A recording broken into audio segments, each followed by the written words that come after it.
மாண்புமிகு உறுப்பினர் சேகர் பாபு அவர்கள். மாண்புமிகு பேரவைத் தலைவர் அவர்களே, இந்து சமய அறநிலைத்துறை கொடைகள் என்ற ஒரு சட்டம் இருக்கின்றது. அந்த சட்டத்தில் விதி 69 என்ற குறிப்பிடப்பட்டிருக்கின்ற அந்த பணிகள் சட்ட விதிகளுக்கு உட்பட்டு சட்டத்தின் 36 பிரிவிலிருந்து தான் இந்த பணிகள் மேற்கொள்ளப்பட்டன. குறிப்பாக ஏதோ அமைச்சரே முடிவு செய்து திருமண மண்டபங்களையும் வணிக வளாகங்களையும் ஏற்படுத்துவதற்கு உத்தரவிட்டதாக மாண்புமிகு அமைச்சர் அவர்கள் அவைக்கு உண்மைக்கு புறம்பான தகவலை தந்து கொண்டிருக்கின்றார்.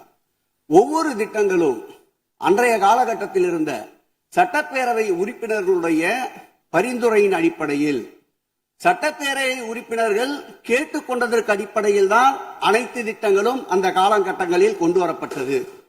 அதோடு மட்டுமல்ல, உறுப்பினர் அவர்கள் குறிப்பிட்டு கூறினார், குன்னூரிலே மல்டி லெவல் கார் பார்க்கிங் கொண்டு வரப்பட்டது என்று. அங்கே இருக்கின்ற 56 கோயில்களையும் நான் குன்னூரிலே 5 நாட்கள் ஊட்டியிலே முகாமிட்டு அனைத்து கோயில்களுக்கும் நேரடியாக சென்று ஆய்வு செய்தோம்.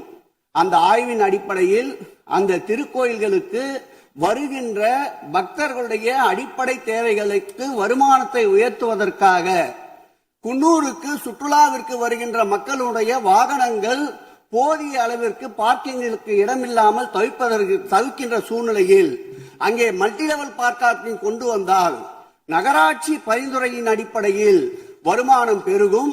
அந்த வருமானம் திருக்கோயில்களுடைய மேம்படுத்துகின்ற பணிகளுக்கு உதவும் என்பதற்காகத்தான் அந்த பணிகளை மேற்கொண்டோம் என்பதை மாண்புமிகு அமைச்சர் அவர்களுக்கு இப்போது யார்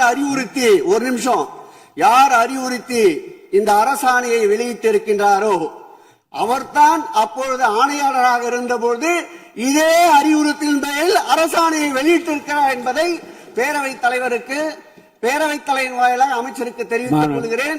மேலும் அவர் கூறுவதற்கு எனக்கு பாயிண்ட் ஆஃப் ஆர்டர்ல பதில் கூறுவதற்கு அனுமதிக்க வேண்டும்.